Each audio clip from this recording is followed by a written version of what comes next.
Pembahasan anggaran di Kongres Amerika Serikat sebenarnya aman-aman saja sampai akhirnya Gedung Putih memasukkan usulan dana sekitar 22 miliar dolar atau sekitar 290 triliun rupiah untuk pembangunan tembok pemisah di perbatasan dengan Meksiko. Trump berusaha menepati janjinya selama masa kampanye untuk bisa membangun pembatas dengan Meksiko guna menghindari masuknya aliran imigran. Isi Kongres memang mayoritas dikuasai oleh Partai Republik, namun usulan dana proyek tembok harus disepakati oleh 60 dari 100 anggota Kongres. Saat ini ada 52 anggota Kongres yang berasal dari Partai Republik, sehingga harus ada beberapa anggota Kongres dari Demokrat untuk mendukung dana ini agar tembus. Pemerintah Amerika kini membuka peluang untuk Partai Demokrat dengan memberi kelonggaran soal reformasi Obamacare sebagai imbalan untuk membujuk mereka agar menyetujui anggaran tembok. Namun jika pembiayaan untuk tembok tidak lolos, apakah Trump akan memveto anggaran secara keseluruhan dan menyebabkan pemerintah tutup? Jika pemerintah tutup, maka pelayanan publik hingga ratusan ribu PNS dan 1,4 juta tentara akan diliburkan tanpa digaji untuk sementara waktu, hingga setidaknya sampai ada persetujuan anggaran. Tentu ini akan menjadi pilihan sulit bagi Trump di tengah pembuktian 100 hari pemerintahannya. Tim Liputan, Metro TV. Pemirsa, hari ini tepat sudah 100 hari pertama Donald Trump menjabat sebagai Presiden Amerika Serikat. Ya, meski baru 100 hari, pemerintahan Donald Trump banyak diwarnai hal yang kontroversial. Dan saat ini kita telah terhubung dengan reporter VOA Helmi Yohanes dari Washington DC, Amerika Serikat. Kita akan langsung ke Helmi. Selamat pagi, Mas Helmi. Selamat Mas sore Helmi? dari Washington. Oh iya, selamat sore dari Washington. Mas Helmi, apa saja sebenarnya pencapaian Presiden Trump kali ini dalam 100 hari pertamanya dan apa saja yang dianggap belum tercapai oleh oposisi? Ya, jadi Yohana, 100 hari Donald Trump menjadi Presiden Amerika Serikat itu baru akan jatuh pada hari Sabtu 29 April esok ya. Jadi esok pagi itu baru 100 hari ini di Amerika masih hari Kamis, jadi baru hari ke-98. Kemudian hari Jumat di Amerika itu adalah hari ke-99. Tapi minggu lalu di Wisconsin, Presiden Trump mengatakan bahwa tidak ada pemerintahan yang melakukan begitu banyak pencapaian dalam waktu 90 hari seperti pemerintahannya ya. Itu minggu lalu pada hari ke-90.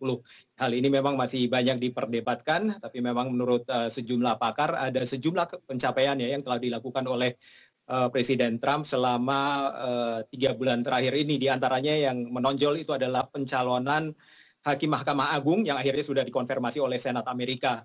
Dan juga ada penarikan diri Amerika Serikat ya dari Kesepakatan Perdagangan Kawasan Pasifik yaitu TPP atau Trans-Pacific Partnership. Juga adanya pembatalan sejumlah peraturan yang sebelumnya dikeluarkan atau diberlakukan oleh masa Presiden Trump terutama pada masalah lingkungan ya. Dan juga Presiden Trump selama ini sudah melakukan sejumlah deregulasi berbagai peraturan dan juga melakukan upaya penciptaan lapangan kerja ya.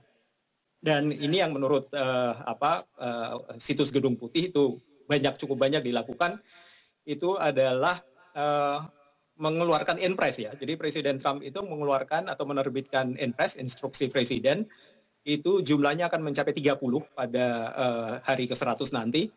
Dan itu melebihi semua Inpres yang dikeluarkan oleh presiden-presiden Amerika Serikat sebelumnya pada masa modern ini, termasuk misalnya Presiden Obama pada masa 100 hari pemerintahannya itu mengeluarkan 19 Inpres ya. Dan kemudian Presiden George W. Bush itu mengeluarkan sekitar 11 Inpres pada 100 hari pertama pemerintahannya. Dan kemudian juga menurut situs Gedung Putih itu Presiden Trump melakukan penandatanganan terhadap rancangan undang-undang itu jumlahnya mencapai 28 ya yang disahkan menjadi undang-undang. Itu juga melebihi kebanyakan presiden lainnya ya selama 70 tahun terakhir. Tapi juga banyak janji kampanyenya yang belum tercapai ataupun masih terganjal ya hingga saat ini.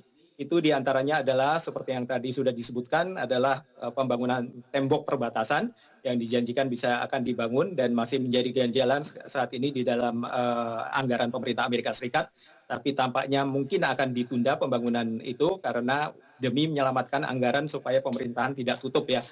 Dan kemudian juga ada hal lainnya seperti perundingan perdagangan bebas Amerika Utara, NAFTA. Itu apakah Amerika Serikat akan menarik diri. NAFTA ini fakta perdagangan bebas Amerika Utara yang menyangkut Amerika Serikat, Kanada, dan Meksiko. apakah akan ditarik, menarik diri dari situ, apakah akan perundingan ulang ya, renegosiasi, dan juga yang tentu sejumlah menarik kontroversi yang cukup banyak itu adalah larangan sementara kunjungan bagi 6 negara ya, warga dari 6 negara yang mayoritas Muslim. Sebenarnya pelarangan kunjungan itu sifatnya sementara untuk memperbaiki sistem, tapi saat ini masih terganjal di pengadilan ya. Itu adalah sejumlah hal-hal yang sampai saat ini belum tercapai, Yohana.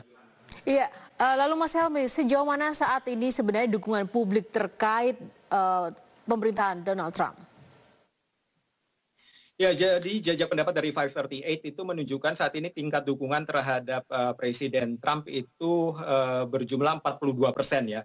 Ini adalah tingkat dukungan yang sangat rendah dibandingkan dengan presiden-presiden Amerika Serikat sebelumnya. Sebagai perbandingan itu misalnya Presiden Obama dan juga Presiden Carter itu tingkat dukungan pada 100 hari itu di atas 60% ya.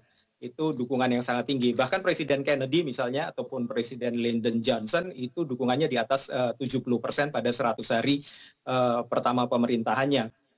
Jadi itu menunjukkan bahwa tingkat dukungan yang cukup rendah ya. Tapi memang ada juga yang rendah lainnya, misalnya Presiden Gerald Ford itu pada 100 hari pemerintahannya itu tingkat dukungannya 45%, meskipun tidak serendah Presiden Trump pada saat ini yakni pada angka 42%. Tapi menanggapi apakah 100 hari ini menjadi tolok ukur, Presiden Trump mengatakan bahwa itu hanyalah batas artifisial ya.